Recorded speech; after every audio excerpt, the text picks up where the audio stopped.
What? I have to say that it was a shock, possibly the biggest thing happening in my life. I think the kids call it a which is what it was. Hey, welcome back to the channel. I am really glad you're here. Today's video is kind of a walk and talk. It's an update video, so I feel like it's a good day to do an overall kind of update, because today is August 11th, 2024.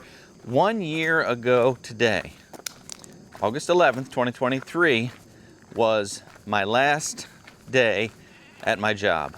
It's when I lost my job unexpectedly. Also happens to be the day that we closed on selling our family home. So, gosh, it has been quite a year. So I just want to talk to you a little bit about where we are, where we thought we'd be a year ago. First of all, I want to thank you so much for your support, not only just for the past year, but for the past 4 years. And I'm going to keep going with this. So that this is not a goodbye video or anything like that. This is just an update, because we're going to keep going with this. And I just want to tell you a little bit about really the past year.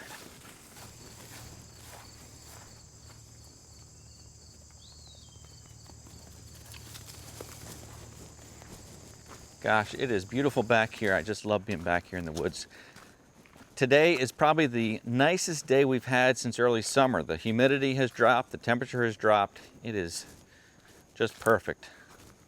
So I'm going to find my spot and sit down and we'll chat a little bit. But basically, I want to share that, through faith and hard work and your support, we have made it through the past year.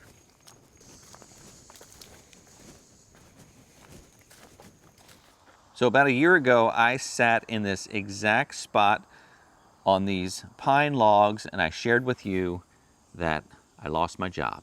And it was a difficult time, and it was a difficult thing to share, because I had been employed for over a decade, and losing that job came from just out of the blue. It was a surprise, it was a betrayal, it was an insult to over a decade of dedicated service. The conversation basically went like this. Small talk. You had that accident where you wrecked your truck, and that was a really severe accident, and didn't you just buy a farm? Like that's a lot going on, basically. And then transitioned into, well, we've got some bad news for you. We are restructuring, and we're eliminating your position, and we're terminating your position here. Excuse me? What? I have to say that it was a shock, but it was almost comical, and I tend to try to look at the funny side of things. I just sold the only home that I've ever known.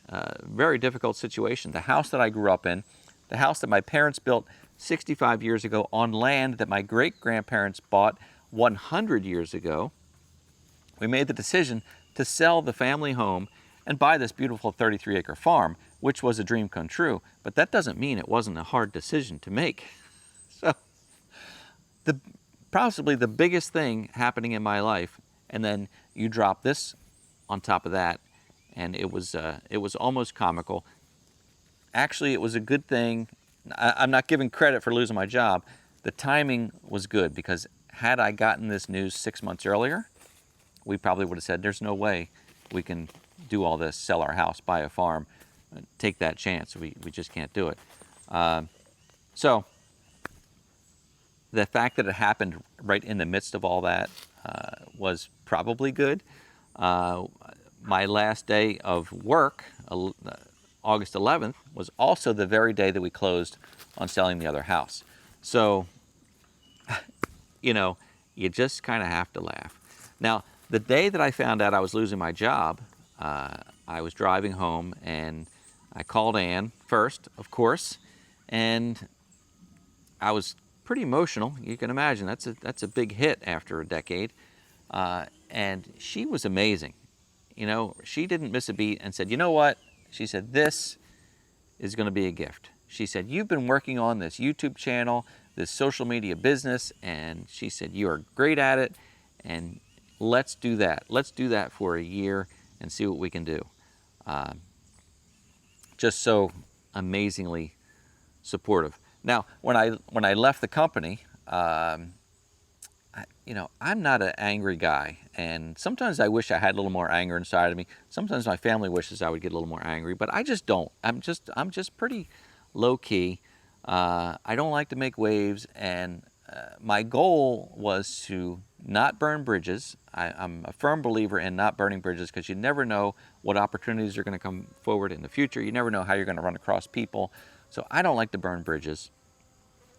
And you know, when I was losing my job, they said, you know, we'll put together a package for you. Like, okay, I don't know what that means, but they like to give you a little bit of a soft landing, which I guess is nice, because in New Jersey, I guess they don't owe you anything. In New Jersey, you can terminate an employee for any reason at all or no reason at all.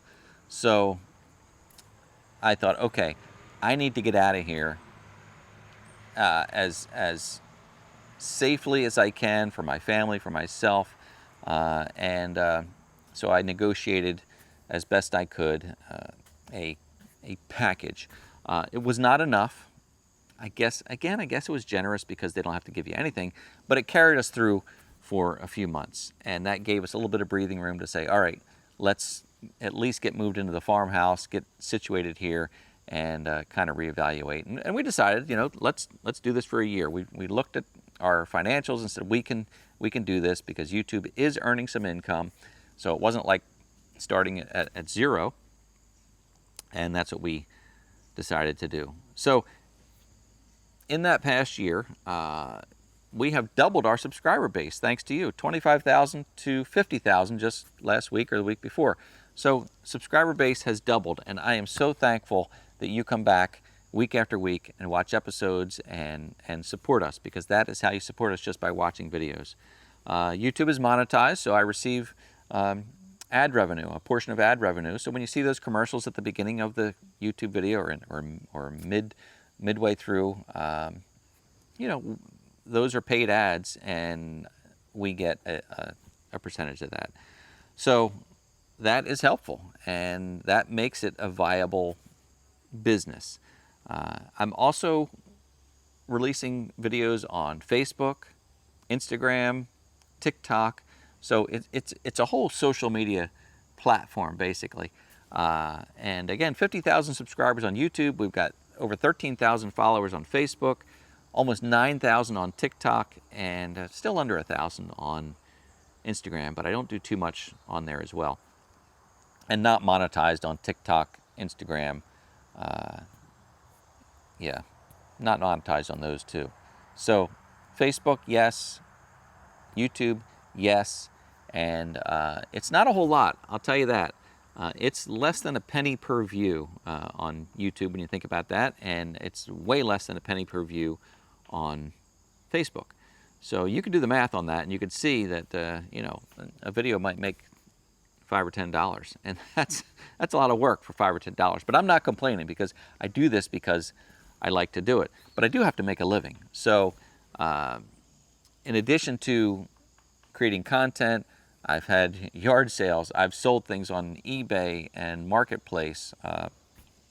I've always been one to think about, it's not all about money, but you know, can I make money? I like to have a hobby, which is basically what this is, a hobby that generates an income. And that's kind of a neat thing to do. You know, if you have a hobby, like maybe you like to make birdhouses, well, you could probably sell some of those birdhouses, and that might pay for your supplies to build more birdhouses, or it might even pay for tools to make birdhouses and support your hobby. And that's basically what this has done, and it's been great. So I'm going to keep doing that. Now, I have also just recently, and I'm torn with this, I've accepted some sponsorship opportunities. Now, I have gotten equipment and tools in the past. You've seen those review videos. I've always disclosed, you know, this part was provided to me by this company for a review. You know, I always say that my reviews are honest, and I'm going to share with you things I like, things I don't like, and that's always the agreement I have with the company. If I'm going to look at your product, I'm not just going to give you a glowing review. I'm going to look at it and let people know what I like, what I don't like about it. But I'm very selective about what I accept, and generally I know already that it's going to be pretty good. But I don't take all the offers that come in all the time. Like, we want to send you another camera, or we want to send you floating candles or something like that. That's just, you know, I could get all kind of free stuff, but then I have to make videos about it, and you're going to be like, well, what are you making a video about this for? So I'm very selective that way. And recently I had some talks with some companies about actual sponsorships for the video, and if that works out, what you'll see is sort of a midstream commercial by me talking about a product. It'll be a paid promotion, but again, I'm not going to promote things that I don't believe in. So that's going to be an opportunity possibly to get some more income for the channel, and we're growing incrementally, and that's the key here. In this past year, I have put out over 80 long-form videos, over 50 shorts, and of course we've done live streams almost every Monday since that time. So a lot of content over the past year, a lot of things have happened, and we've tried to capture as much as we can. So that's kind of where we are. I'm going to continue to go with the channel and the social media platforms on Facebook, Instagram, TikTok, and continue to try to grow, all in line with making content that I like, content that I think you'll like, but I really count on your interaction. I really count on you not only watching the videos, but commenting. Let me know, you know, did you like this video? What kind of other things would you like to see? I got a nice comment from somebody the other day that said, what I like about your channel is that you are like everyday person. You know, you don't have equipment that the rest of us can't afford. You're using a log splitter from Tractor Supply, and they like that. And that's kind of because I have to. And I did reply to that comment and said, listen, full disclosure, I would take offers for better equipment if it comes to me. And that's just survival mode. You know, it's cool to get free things, which a lot of our channels, as we grow, we get free things. And I get, as a viewer, you might say, well, that doesn't seem fair. You know, the rest of us have to pay for this or that. So we're paying for it through the content creation. But anyway, it's cool to get free things, but that doesn't pay the bills. So I have to shift more into how can this generate an income. But at any point, the point here is that we've survived a year being self-employed, not unemployed, not retired, self-employed. This is a business, and you know, losing that job was what do the kids call it? Pardon my language. I think the kids call it a dick move, which is what it was. It was cruel. It was really cruel. Even though when a company tries to give you a soft landing and support you on your way out the door, it's cruel. It's just cruel, and no matter what you think, I mean, I felt so secure in that job. I thought for sure there was no way I wouldn't retire from that job unless I chose not to, because I was well liked with a spotless record and extremely productive and committed to that job round the clock. You know, my job was overseeing facilities for 17 locations throughout the state. That's not a 40-hour job. Facilities break down, systems break down, and who do they call but the guy in charge? You're getting calls on evenings, weekends, anytime. So you are committed to that job, and it's not easy. So I want to say I don't have any hard feelings. I do have some hard feelings. I do have some hard feelings because it was, again, it was a betrayal, and it was an insult. And I kind of have some, I've shared with people, I have a bit of corporate PTSD from this. And when I think about going to work for another corporate job, it's hard, because when you give everything you have to a company, I mean, literally everything,